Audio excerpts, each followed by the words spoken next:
Bismillahirrahmanirrahim. Assalamualaikum warahmatullahi taala wabarakatuh. Alhamdulillah. Ya konon ya jawab wong mah aja meneng be. Jawab salam iku hukume wajib. Jawab salam pun hukumnya wajib. Cuman wajibnya wajib apa? Wajib jawabnya itu fardu, tapi fardu kifayah. Artinya fardu kifayah itu apabila sudah ada yang melakukan atau mengerjakannya, gugurlah semua yang lainnya. Tapi kalau tidak ada yang melakukannya, semuanya berdosa. Itu pengertian dari fardu kifayah. Oke. Itu biasa intermezzo. Sekarang kita masih membahas tentang kemarin kita bahas tentang Isra Mi'raj.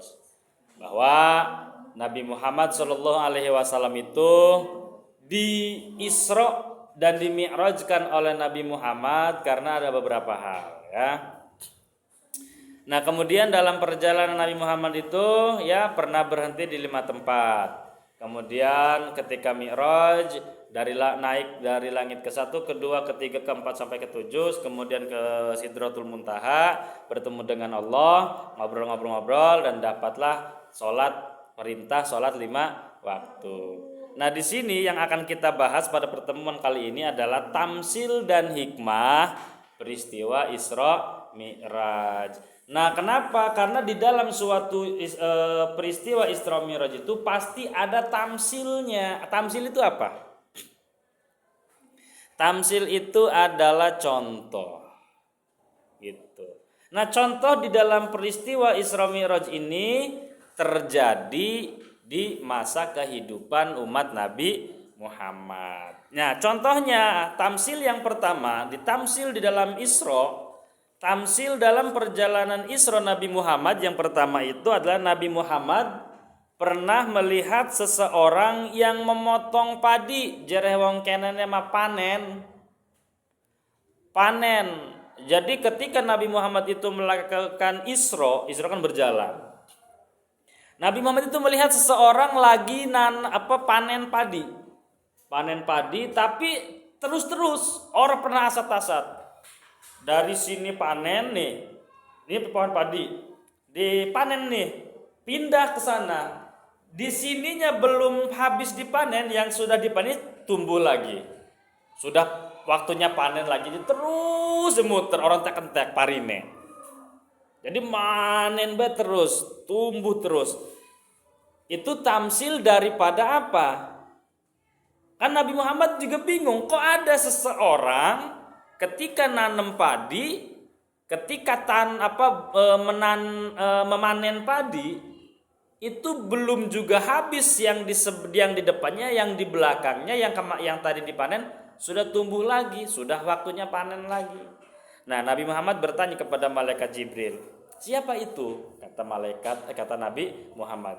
Kata malaikat Jibril mengatakan begini, Muhammad, dia itu adalah umatmu yang gemar melakukan amal jariyah. Tahu amal jariyah? Bukan jariyah mungkin itu. Jadi amal jariyah itu amal yang terus mengalir gitu. Walaupun kita nanamnya satu. Contoh amal jariyah itu yang paling sering kita dengar itu ketika ada pembangunan musola, ketika ada pembangunan masjid, kita menyumbangkan amal jariyah kita di situ. Entah itu semen, entah itu uang, entah itu apa aja. Walaupun ngasihnya 1.000, nggak apa-apa. Ya kan kalau sodakoh kan semampu kita. Kalau kita punya 1 miliar ya kita 1 miliar, gitu kan? Kalau kita punya 1 juta ya 1 juta. Kalau kita mampunya 1 rupiah ya nggak apa-apa, ada orang izin mah. Yalah kebina-bina amat nyumbang 1 rupiah bilang sini senakan.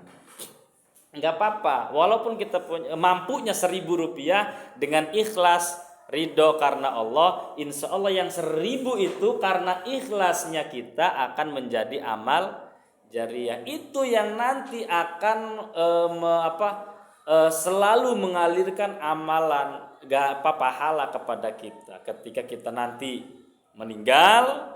Nah, pahala yang amal jari yang tadi kita sumbangkan, contohnya yang paling gampang aja, contohnya ketika ada pembangunan masjid, kita menyumbangkan tenaga kita, contoh nggak ada duit, kita menyumbangkan uang untuk beli semen, untuk beli pasir, atau kita tidak punya uang tapi kita punya tenaga nih, kita ikut ngangkat semen, ngikut bawain adukan untuk membangun musola, membangun masjid, membangun madrasah sarana prasarana pendidikan, nggak apa-apa. Nanti itu tuh selama masjid, selama musola itu masih dilakukan untuk kegiatan kebaikan, kegiatan keagamaan, istilahnya kegiatan kebaikan, baik itu kegiatan keagamaan, kegiatan sosial dan yang lain sebagainya, pahalanya itu akan mengalir kepada kita, begitu, akan terus mengalir kepada kita, ya kan lumayan tuh, walaupun cuman hanya ngangkat semen, ngangkat adukan doang, gitu. Nah, selama musola masjid itu masih berdiri, masih dilakukan untuk kegiatan ibadah, kegiatan yang baik-baik, bukan kegiatan maksiat. Nah, itu nanti pahala yang akan kita dapatkan terus menerus. Alhamdulillah, orang keren ta. Ya haris kita uangkan nih kayaknya kan pembangunan masjid. Ngebangun mani kapan peragate duit mani. Gak boleh seperti itu. Bangunan musola yuk kita nyumbang. Madrasah bangun nyumbang. Tidak punya duit sumbangkan tenaga. Kalau kita tidak kuat ngangkat balok, ngangkat pasir, bata dan yang sebagainya, minimal kita menyumbangkan pemikiran. Wih, Kang Ustad umpamane lampun gentengnya digenti karo genting metalik mah tegerkin. Supaya apa? Supaya lamun udan ora bocor. Barakallahu. Halo guys. Seperti itu. Artinya apa? Artinya selama kita melakukan kegiatan amal kita yang kita tanamkan di dalam suatu bangunan tersebut, selama bangunan tersebut itu masih dilakukan buat kebaikan, amal kita akan terus mengalir. Ya, sampai di sini ada yang bertanya?